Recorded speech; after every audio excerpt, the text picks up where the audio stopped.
नमस्ते। इस कहानी का नाम है आखिरी प्रयास। एक समय की बात है। एक राज्य में एक प्रतापी राजा राज करता था। एक दिन उसके दरबार में एक विदेशी आगंतुक आया और उसने राजा को एक सुंदर पत्थर उपहार में दिया। राजा वह पत्थर देख बहुत प्रसन्न हुआ। उसने उस पत्थर से भगवान विष्णु की प्रतिमा का निर्माण कर उसे राज्य के मंदिर में स्थापित करने का निर्णय लिया और प्रतिमा निर्माण का कार्य राज्य के महामंत्री को सौंप दिया।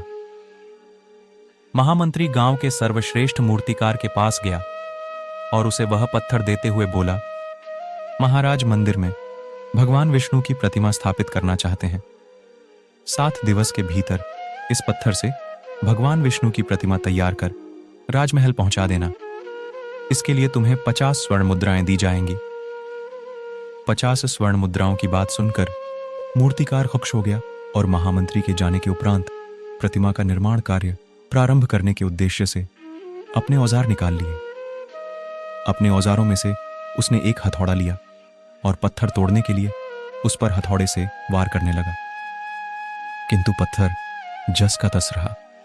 मूर्तिकार ने हथौड़े के कई वार पत्थर पर किए, किंतु पत्थर नहीं टूटा। 50 बार प्रयास करने के उपरांत मूर्तिकार ने अंतिम बार प्रयास करने के उद्देश्य से हथौड़ा उठाया, किंतु यह सोचकर हथौड़े पर प्रहार करने के पूर्व ही उसने हाथ खींच लिया कि जब 50 बार वार करने से पत्थर नहीं टूटा तो अब क्या टूटेगा।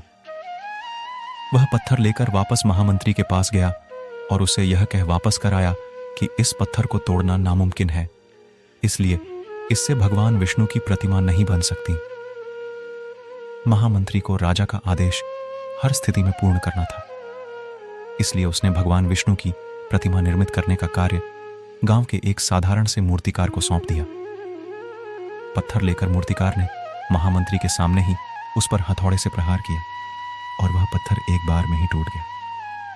पत्थर टूटने के बाद मूर्तिकार प्रतिमा बनाने में जुट गया। इधर महामंत्री सोचने लगा कि काश पहले मूर्तिकार ने एक अंतिम प्रयास और किया होता तो सफल हो गया होता और 50 स्वर्ण मुद्राओं का हकदार बनता। इस कहानी से हमें यहां शिक्षा मिलती है कि हमें हार नहीं मनाना चाहिए। धन्यवाद और थिंक स्टोरी को सुनने के लिए। ऐसी ही मोटिवेशनल कहानियों को सुनने के लिए सब्सक्राइब करें हमारे चैनल को।